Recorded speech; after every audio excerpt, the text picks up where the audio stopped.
There is a number that has lived inside Japanese baseball history for decades. Not as a statistic. Not as a data point in some archive that only historians and analysts bother to retrieve. But as a standard, a marker of what consistency at the highest level of professional baseball actually looks like when it is sustained over time, under pressure, against the best pitching in the world, game after game after game without interruption. That number is 42. 42 consecutive games reaching base. Set by a man whose name does not require introduction in any baseball conversation, in any language, on any continent where the sport is played seriously. A record that has stood long enough that most of the players currently on major league rosters were children when it was set. A record that the sport had quietly begun to treat as permanent, not because no one was good enough to challenge it, but because the specific combination of qualities required to sustain that kind of streak across that many games is so rare that its appearance cannot be predicted or scheduled or manufactured. And then Shohei Ohtani got to 41. 41 consecutive games reaching base. One game away. One plate appearance, potentially one pitch, away from standing in a place in Japanese baseball history that nobody has stood in more than 2 decades. The stadium will be full tomorrow night. The cameras will be everywhere. The entire sport will be watching. But here is what nobody is talking about yet.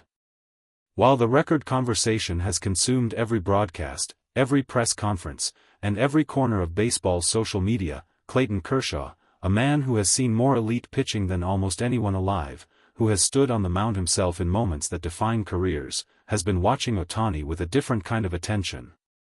Not the attention of a fan tracking a streak. The attention of a craftsman studying another craftsman's work.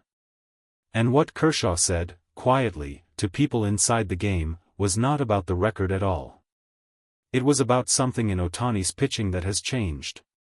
Something specific, something technical, something that suggests the record is not even the most significant thing happening with Shohei Ohtani right now. You won't believe it. Before anything else, it is important to understand what 42 consecutive games reaching base actually means. It does not mean 42 good games.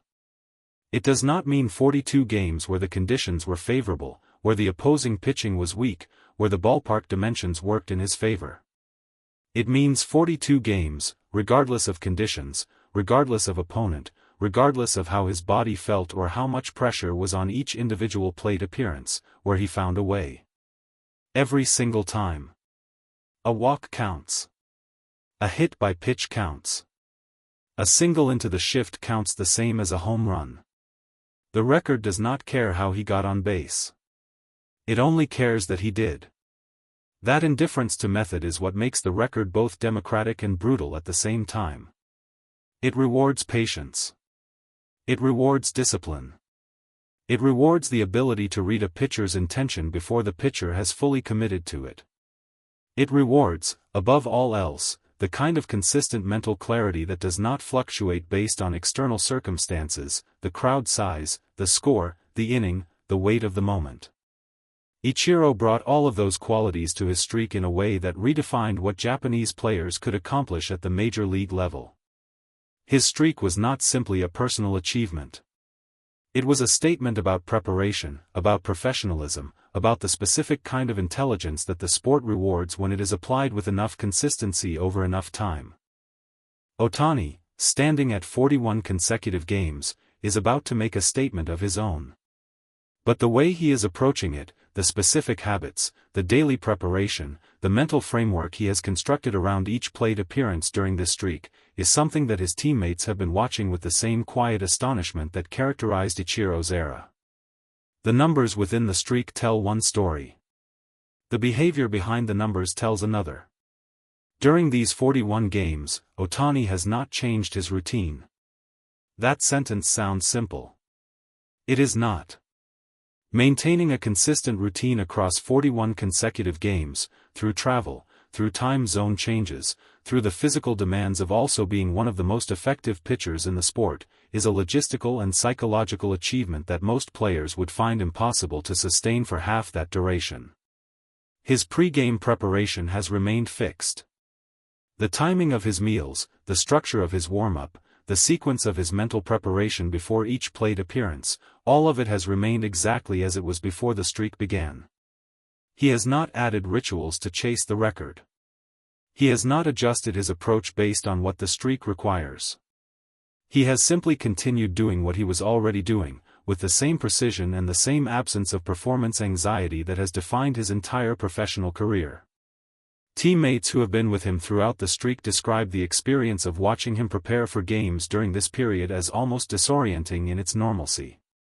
There is no visible awareness of the number. There is no adjustment for the weight of what is accumulating. There is just the routine, the same routine, repeated with the same attention it received on day one. One veteran player on the roster, a man who has been through long stretches of personal success and knows what the mental management of a streak actually requires, said that what Ohtani is doing is the hardest part of what he appears to be doing effortlessly. Separating the streak from the game. Treating plate appearance 41 of 41 games the way you treated plate appearance 1 of Game 1. Not mechanically. Not by suppression. But by genuine refocusing, by actually finding the present moment and staying in it, every single time.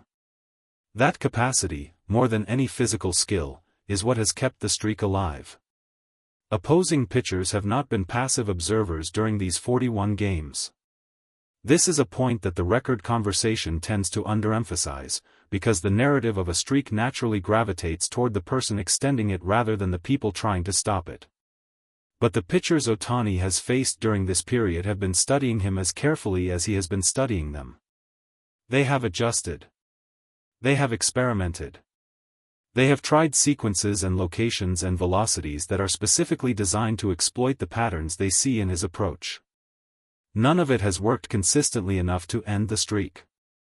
The reason, according to analysts who have reviewed the pitch-by-pitch data from these 41 games, is not that Ohtani has been getting favorable pitches. In several of these games, the opposing pitcher's execution was excellent, the kind of execution that would retire most hitters at the major league level without serious difficulty. What Ohtani has done, repeatedly and reliably, is find the one pitch in each plate appearance that he can do something productive with, and do exactly the right thing with it. That sounds simple. In execution, it requires a level of in-game processing, reading spin, reading release point, reading the catcher's setup, reading the pitcher's body language, integrating all of that information in fractions of a second, that represents the outer edge of what the human brain can accomplish in a competitive athletic environment. Ichiro had it. The greatest leadoff hitters in history have had versions of it. Ohtani has it in a form that is genuinely his own, shaped by his background, his training, his years of studying the game from both sides of the ball.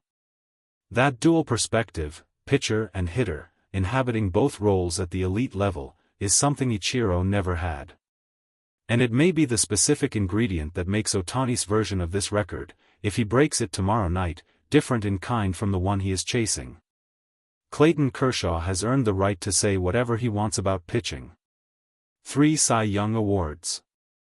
A career that has redefined what longevity at the elite level of starting pitching looks like.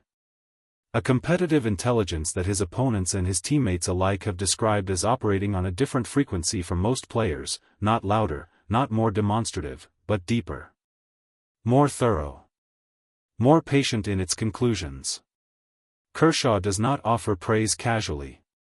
He does not say something is exceptional unless he has spent enough time studying it to be certain that exceptional is the correct word and not simply the generous one. So when Kershaw began talking about what he has observed in Ohtani's pitching this season, specifically about a technical evolution that he believes represents something more significant than a mechanical adjustment, the people who heard it paid attention. What Kershaw identified was in the release. Specifically, in the relationship between Ohtani's arm path and his hip rotation in the final phase of his delivery, a relationship that has shifted, subtly but measurably, from what it was in previous seasons. The shift is not dramatic enough to be obvious on a broadcast camera. It requires the kind of frame-by-frame analysis that pitching coaches and veteran pitchers conduct on each other's mechanics as a matter of professional habit. But the effect of that shift, Kershaw noted, is not subtle at all. What it produces is a deception, a genuine, mechanically generated deception that is not about trickery or hesitation but about creating a visual presentation at the point of release that does not accurately predict the ball's actual path. Hitters who have faced Ohtani this season, and who have faced him in previous seasons, describe the experience differently. They use words like earlier and heavier and later.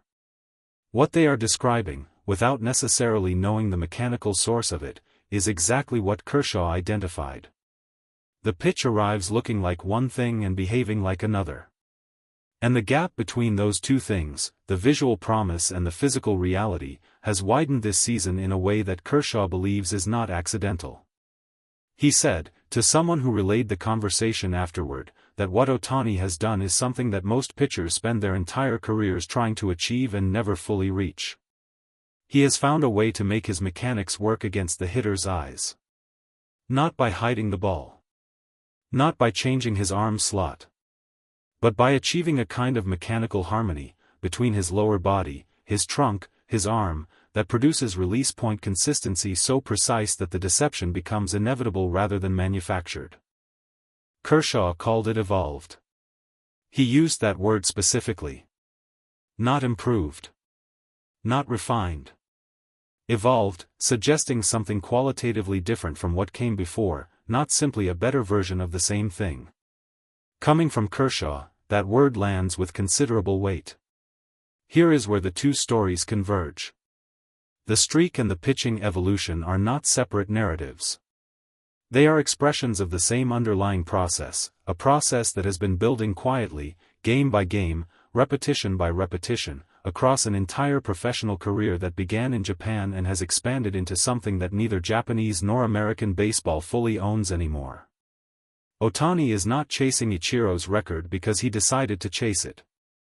He is approaching it because the daily habits that define his professional life have compounded over time into a consistency that makes 41 consecutive games reaching base the natural result rather than the extraordinary achievement. The record is the outcome. The process is the story. The same is true of what Kershaw observed in his pitching. Ohtani did not wake up one spring morning and decide to evolve his mechanics. He studied, he worked, he experimented, he refined, across off-seasons, across bullpen sessions, across the thousands of repetitions that eventually produce a change significant enough for a three-time Cy Young Award winner to notice and name. The record and the evolution are both products of the same commitment. The same daily standard.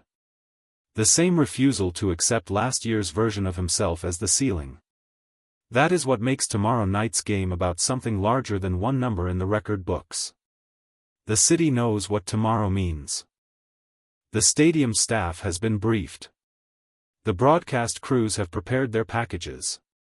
The historians have their quotes ready. The photographers have their positions planned. Everything that can be organized around a moment that has not yet happened has been organized, because everyone involved understands that when it does happen, if it happens, the window for capturing it will be exactly as long as one plate appearance and no longer. Ohtani, by all accounts, has not changed anything about his evening routine. He ate what he always eats the night before a game. He slept when he always sleeps. He will arrive at the stadium when he always arrives, move through his preparation in the sequence he always follows, and approach the plate when his turn comes the same way he approached it in Game 1 of the streak, with the full weight of his attention on the pitcher in front of him and none of it on the number that the rest of the world cannot stop counting. That is the thing about Ohtani that even the people who study him most carefully find difficult to fully explain. He is aware. He is not oblivious to what is happening around him or what it means. He reads the room, understands the moment, registers the significance of what is accumulating. He simply refuses to let that registration interfere with the work. Ichiro understood that too. It is perhaps the deepest thing the two men share, deeper than nationality, deeper than the specific skills that made them both exceptional, deeper than the records that connect their names in the history of the sport. The ability to stand inside a moment of enormous external pressure and find, within it, nothing but the next pitch. Tomorrow night, one of two things will happen. Either the streak will end, and it will end the way all streaks end, with a at-bat that simply did not go the way the previous 41 did, and the record will remain where it has always been, and the sport will absorb the near miss and move forward. Or Ohtani will step to the plate, in a stadium that will be holding its breath from the first pitch of his first at-bat, and he will do what he has done 41 times before, find a way, any way, to reach base. And when he does, the number 42 will belong to him, and the record that has been Ichiro's alone for more than 2 decades will have a new name beside it. And then, the day after, Kershaw's observation will begin to matter in a different way. Because a player who is breaking Japanese batting records while simultaneously evolving his pitching mechanics at an elite level is not simply having a good season.